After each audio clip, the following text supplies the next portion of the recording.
AppSec Village. Well, that's what we do, right? We pivot. We respond to the circumstances and we remain resilient against them. Just want to thank you all for being here. Apologies, I don't have my speech printed out. If you want to walk around, you can. Oh, I can. This one? The other one. Beautiful.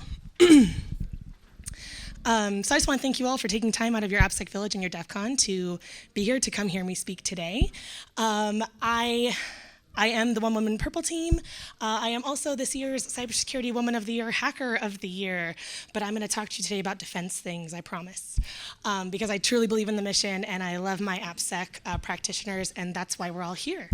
So interesting, as I grew in my journey from red teaming to purple teaming, right, collaborative function of security, new niche in recent years, I began to really heavily consider the power of interdepartmental relationships, right? That's my job. Go out, collaborate, build relationships, break down those silos. Don't be the mysterious red team. Be someone who's an ally in defense. That's what we're all here to do. And so I started to not only think about, but see the actual effect that simply having conversations and having collab calls could have on cyber strategy. And so often this year, I've heard other speakers say, you know, it's crucial for more of us to collaborate. It's crucial to put your hand up and have conversations with each other. It is crucial for us to work with each other because that is the only way we're going to innovate forward. And I am one of the people who highly advocates for that. Some of the common words that I've seen this summer camp, especially out on the expo floor: assurance, you know, a state of confidence that an outcome will be fulfilled; resilience, your ability to bounce back from the bad things happening, right? Or hopefully thwart them from happening in the first place; trust, a concept that embodies faith in the reliability of something or someone. And I realized, as you're seeing complete assurance, complete, 24/7 monitoring, zero trust, all these things, you can't have any of these words without a strong relationship as a foundation. And I think it just hammers home the idea that relationships across cyber verticals are what's crucial for driving things like application security forward. So we work in a job where technology's exponential growth and capability is matched only by the rapid equal evolution of cyber threats, right? We've all seen orgs struggle due to vertical silos that hinder information sharing and collaboration. The concept is familiar, we've all seen it. How well we perform in incident response literally depends on how well we work with each other. And yet we continue to not do those things. So how does the power of relationships and collaboration physically apply to application security? It manifests in several key ways. The answer is, again, collaboration. Information is power. We must recognize that sharing our knowledge, sharing our insights, our experiences is our strongest weapon. Just like collaborative and close personal relationships bolster our personal lives, right? It takes a village. It takes a village for anything. It takes a village to secure our applications. How does this actually manifest? It manifests in several key ways in my experience.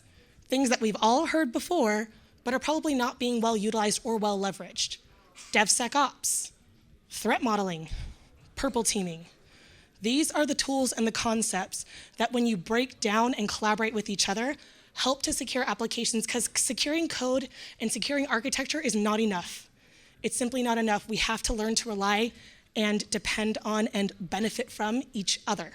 Yes, me as an offensive person, I am sitting here begging you to learn to rely on me and let me rely on you to help secure our applications. So DevSecOps. It's actually, a lot of people think it's just development and security, right? But it's development, security, and operations. Operations is actually a completely separate and crucial function of DevSecOps. Development represents the creative force, right? They make the things happen. Security is obviously your safeguard. We want to bake those things into the things that you are creating. And operations is the smooth assembly of all those things happening together and getting us to delivery of these things. So in DevSecOps, culture, technology, and security coexist harmoniously. And that's a beautiful example of security and collaboration driving each other forward. In threat modeling, Just as resilient relationships create a support network that bolsters our personal lives, threat modeling establishes a crucial foundation that fortifies our applications. I don't see enough orgs threat modeling. I very clearly come in and say, if you had just considered this, if you had just identified it, if you had driven that remediation effort, this wouldn't be a concern for you today, and you wouldn't be responding to it reactively today. Threat modeling is one of my favorite proactive security measures out there, because I like to think of it as weaving a safety net underneath your application, right? And that safety net is crafted with a web of insights that anticipates threats before they emerge.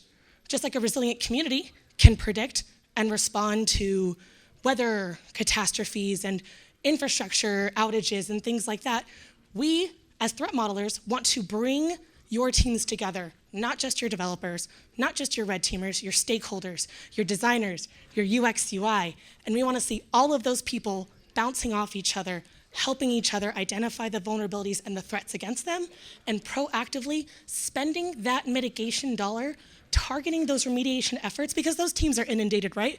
We're all inundated. We're all overextended and under-resourced. This is one of the ways we can literally do more with what we've already got. Do more with less. Threat modeling. Finally, I wouldn't be giving this talk today if we did not do a plug for purple teaming, right?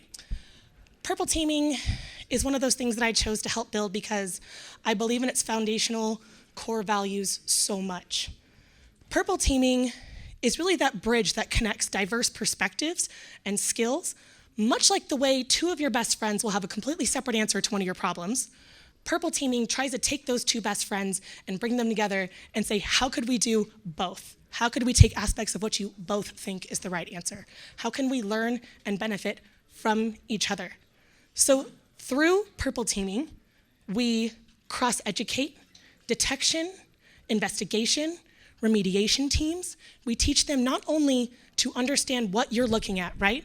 What is this? How did this happen? Why did it get there? What did the adversary want? What was I hoping to gain with that piece that furthers me to the next piece?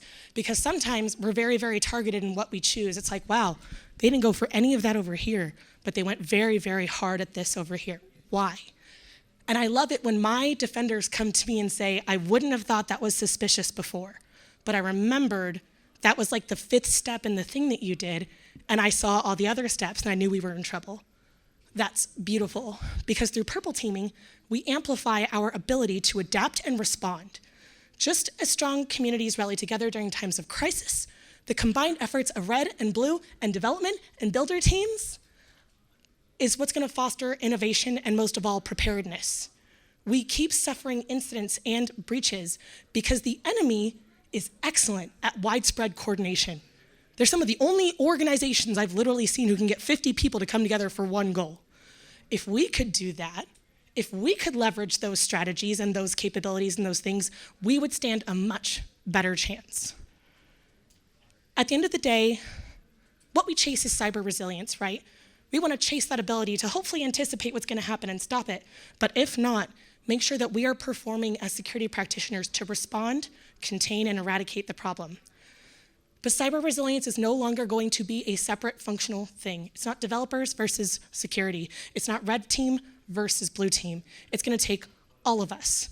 So just as relationships are the core of your support system in life, the relationships we're going to have across our verticals and our functions is what's going to give resilience to our organization and our applications. So as we conclude, because I started late, we just want to remember that cyber and tech are still people industries. We are teammates behind our disciplines. Threat modeling and purple teaming and DevSecOps, these aren't just methodologies. They're not just buzzwords, not just things that we say that we do. They are the things that echo the values of what we do and guide our interactions with both technology and each other. Embracing a human-centric approach, we acknowledge that the challenges may be dynamic, but so are we. So thank you for sticking around through my delay today. I want to thank my employer for letting me be here, Acquia Incorporated. My teammate in threat modeling is right here. Please bombard him later. I sincerely appreciate you all giving me the time to talk to you today. Collaborative security is near and dear to my heart. I really believe that the more of you I get to know, the more you teach me, the more I learn, and the more I teach you, the better off security will truly be. So, thank you.